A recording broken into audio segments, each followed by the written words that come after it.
When we first arrived at Camp David, the first thing upon which we agreed was to ask the people of the world to pray that our negotiations would be successful.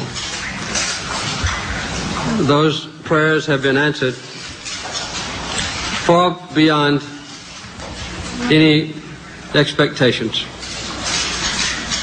We are privileged to witness tonight a significant achievement in the cause of peace,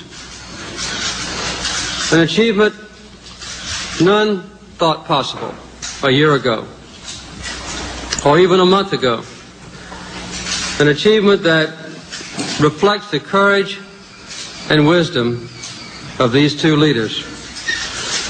Through 13 long days at Camp David, we have seen them display determination and vision and flexibility, which was needed to make this agreement come to pass. All of us owe them our gratitude and respect. They know that they will always have my personal admiration. There are still great difficulties that remain, and many hard issues to be settled.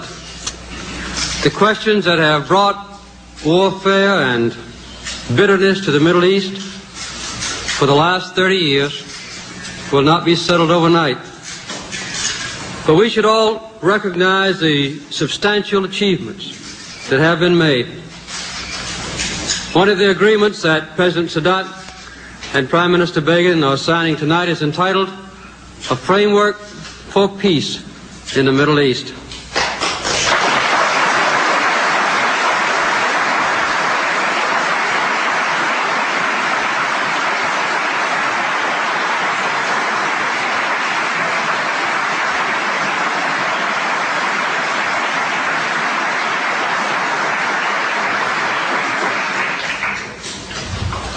This framework concerns the principles and some specifics in the most substantive way, which will govern a comprehensive peace settlement.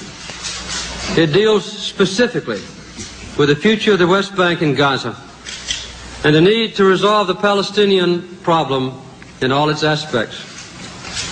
The framework document proposes a 5-year transitional period in the West Bank and Gaza, during which the Israeli military government will be withdrawn and a self-governing authority will be elected with full autonomy.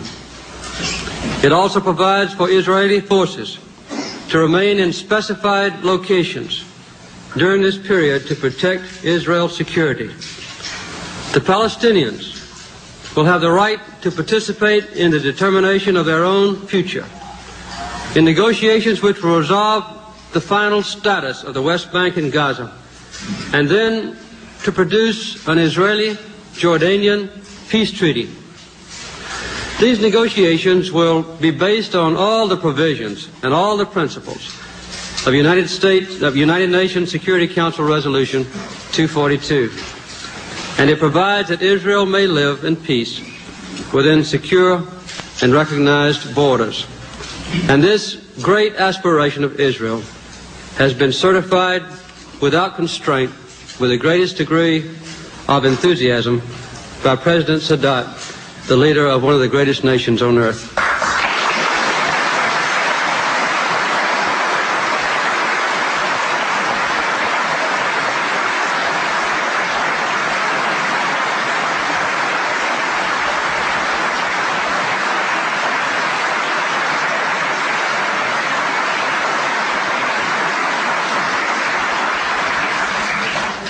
The other document is entitled Framework for the Conclusion of a Peace Treaty between Egypt and Israel. It provides for the full exercise of Egyptian sovereignty over the Sinai. It calls for the full withdrawal of Israeli forces from the Sinai, and after an interim withdrawal, which will be accomplished very quickly, the establishment of normal, peaceful relations between the two countries, including diplomatic relations.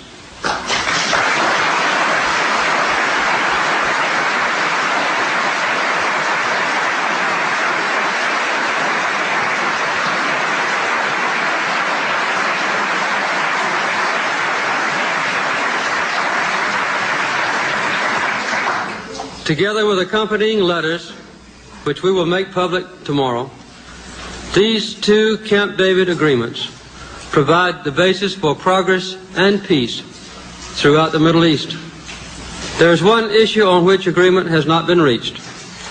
Egypt states that the agreement to remove Israeli settlements from Egyptian territory is a prerequisite to a peace treaty.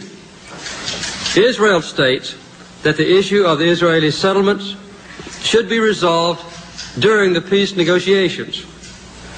That's a substantial difference. Within the next 2 weeks, the Knesset will decide on the issue of these settlements. Tomorrow night, I will go before the Congress to explain these agreements more fully and to talk about their implications for the United States and for the world. For the moment, and in closing, I want to speak more personally about my admiration for all of those who have taken part in this process, and my hope that the promise of this moment will be fulfilled. During the last 2 weeks, the members of all three delegations have spent endless hours, day and night, talking, negotiating, grappling with problems that have divided their people for 30 years.